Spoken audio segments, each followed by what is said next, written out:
رات کے 10 بجے ہیں۔ السلام علیکم، یہ ریڈیو پاکستان ہے۔ مجاہد خان سے خبریں سنیے۔ اہم خبروں کا خلاصہ۔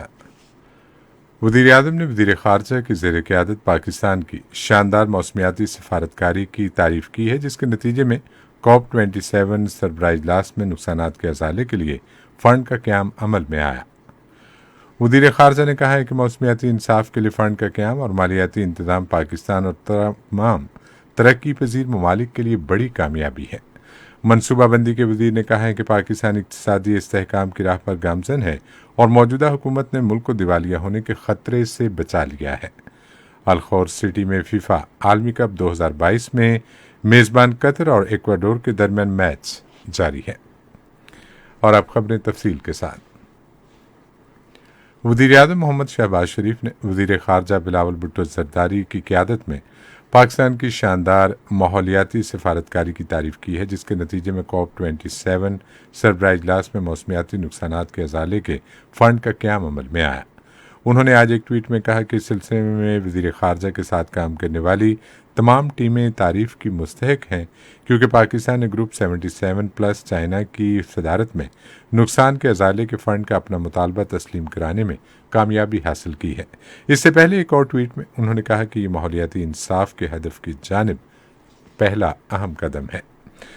وزیر خارجہ بلاول بھٹو زرداری نے کہا ہے کہ موسمیاتی تبدیلی سے ہونے والے نقصانات کے ازالے کے لیے فنڈ کا قیام اور مالی انتظامات پاکستان اور تمام ترقی پذیر ممالک کی بڑی کامیابی ہیں۔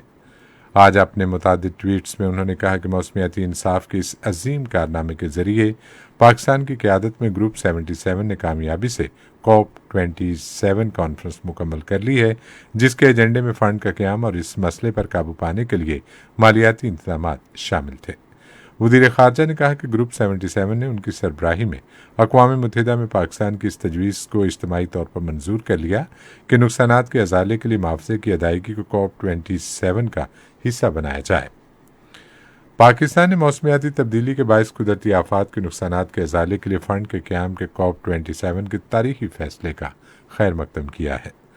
دفتر خارجہ نے ایک بیان میں کہا کہ مصر میں COP 27 کی طرف سے اس سلسلے میں لیا گیا متفقہ فیصلہ خاص طور پر گروپ 77 اور چین کے لیے ایک بڑی کامیابی ہے، کیونکہ ترقی پذیر ممالک اس طرح کے فنڈ کا گزشتہ 30 سال سے مطالبہ کر رہے تھے۔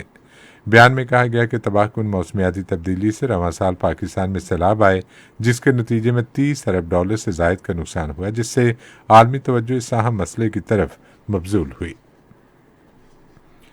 منصوبہ بندی کے وزیر احسن اقبال نے کہا ہے کہ پاکستان کے دیوالیہ ہونے کا کوئی خطرہ نہیں اور تحریک انصاف اس حوالے سے جھوٹا پروپیگنڈا کر رہی ہے۔ انہوں نے جدہ میں پاکستانیوں سے خطاب کرتے ہوئے کہا کہ ملک استحکام کی راہ پر گامزن ہو گیا ہے اور اب اس کو دیوالیہ ہونے سے بچا لیا گیا ہے۔ انہوں نے کہا کہ موجودہ حکومت وزیر اعظم شہباز شریف کی زیر قیادت پاکستان کا نام فیٹف کی گرے لسٹ سے نکلوانے میں کامیاب ہو گئی ہے۔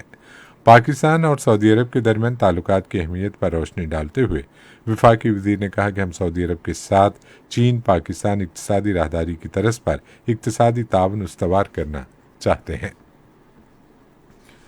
پاکستان اور اقوام متحدہ کے تعلیمی، ثقافتی اور سائنسی ادارے نے اسلام آباد میں اساتذہ کے تربیتی مرکز میں پاک یونیسکو مشترکہ سینٹر آف ایکسیلنس قائم کرنے پر اتفاق کیا ہے۔